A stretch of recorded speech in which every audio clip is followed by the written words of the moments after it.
back to the Daily Grind. Thanks for checking out the channel. Make sure to hit subscribe if you're new and hit thumbs up if you're not a baby back bagel biting bitch boy, cause you know what time it is. It's full time. MMA.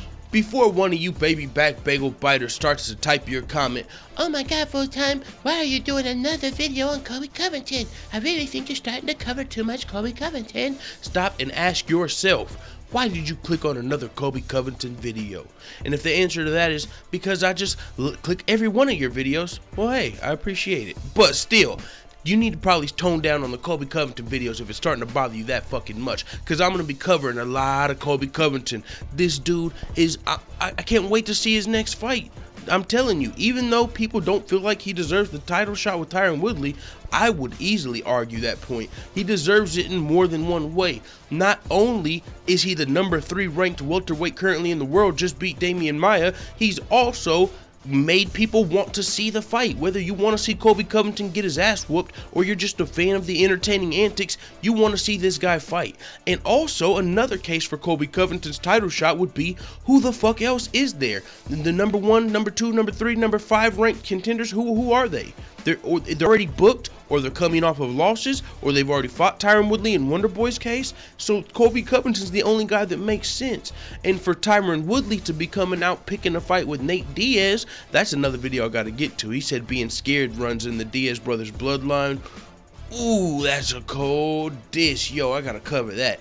But Tyron Woodley's trying to pick a fight with Nate Diaz. It's not even like he's calling out Nick Diaz. So Colby Covington also said in this interview, hey, he's a lightweight. I'm the only one that makes sense. I could fight Tyron Woodley December 30th. I'll fight him January in St. Louis in his hometown. But I know he wants a December 30th money fight because Tyron Woodley only cares about money, even though he said he wanted to fight in his hometown. But since it's on Fight Pass, he probably don't want to fight me there. I'll fight Tyron Woodley anywhere. So with that being said, hey, give Colby Covington the fight. If he's begging for that ass whooping, let him have it. What the fuck you tell me? Now, and for Tyron Woodley, if Nate Diaz doesn't take the fight, bro, you don't got many other options. So, but that's not what this video is about, Tyron Woodley versus Colby Covington. I'm just think that should be next and soon, especially with us needing title fights coming up. Now, in this interview with Ariel Helwani, Colby Covington covered a lot of things. I suggest you go listen to the full interview between Ariel and Colby, but I'm gonna break down a piece of it here. He in this interview, he alluded to, Ariel Helwani, and one of the worst things, not to me, but to a lot of people, one of the biggest things about Colby Covington, his antics, it's not the filthy animal comments, it's not the dump comments, it's not any of that. One of the things that the bigger media and the media members are biggest concern is like the fact that he said a homophobic slur, and the fact that all of these UFC fighters are saying like a homophobic slur like every other week. So he addressed that situation in the interview, and he said, it's because I was concussed, man. Fabricio sucker punched me and I was in like a concussed state. That's when I pulled out my phone. That's where the language came from. And it's funny because now this is two situations where Colby Covington has crossed the line, but in both situations he's referred to an assault that happened to either him or his team before the incident took place.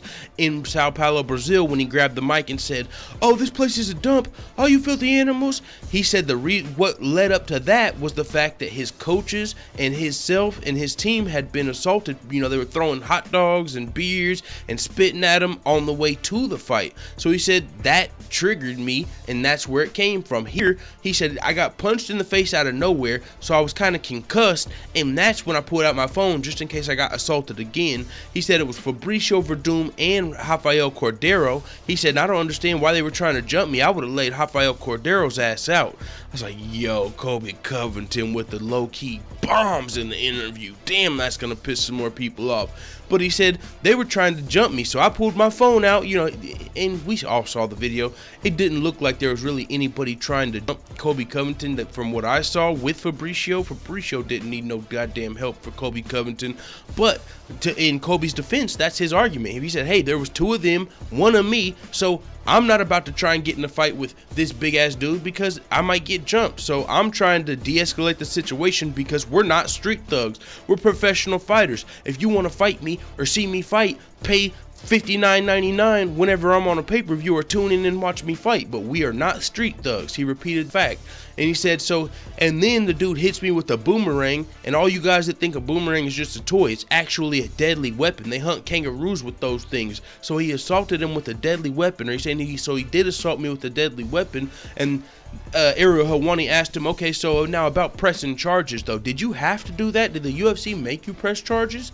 And he was like, well, they said I had to press charges in order to get the security tapes, and yeah, we're not street thugs. If somebody comes and assaults you, that's what you're supposed to do. If you don't like what I said, that's fine, but I've got freedom of speech, so you can come say whatever you want to me. Say you want to fuck my mom, say you did fuck my mom, come call me a filthy animal on my social media.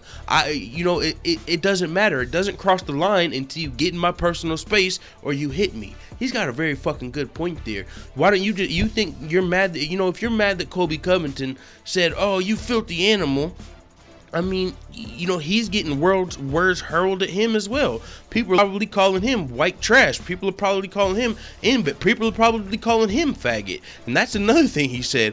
He said, Fabricio started calling me gay slurs before all of it started, before he sucker punched me. So after he sucker punched me, through my concussiveness, the gay slurs were already on my mind. So that's probably where that came from. Yo.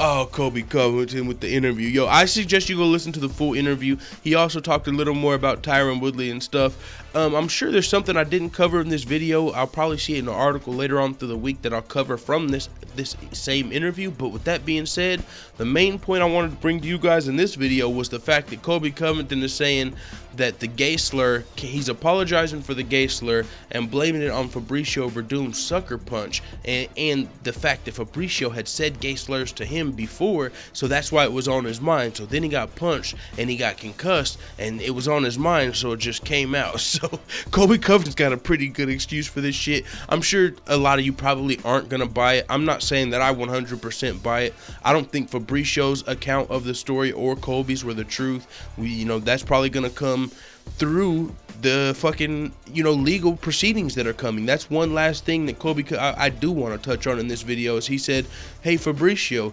now you're in the hands of the Australian police legal system, so hey, and he said, Ariel asked him, do you have to come back to go to Fabricio's court date? He said, I might have to come back to testify, but I might only have to come back one time. But he pretty much said, yeah, I might have to testify on him.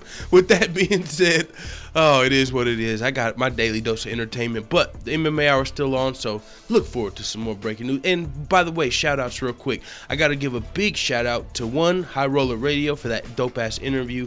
Thanks for reaching out. That was a lot of fun. Also to everybody that commented and showed love on that video. Big full-time sounding professional and shit. I read all the comments. Much appreciation. And then one last huge shout out to Priya Rose with the $22 donation.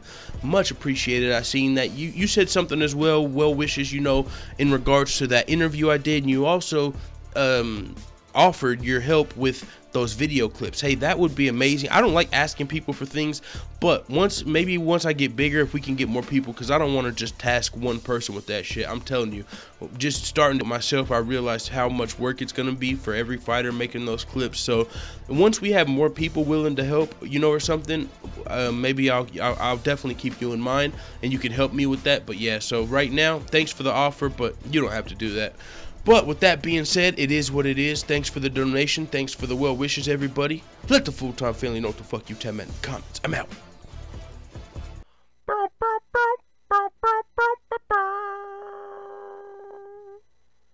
Da da da da da. It's the motherfucking D-O-double-G.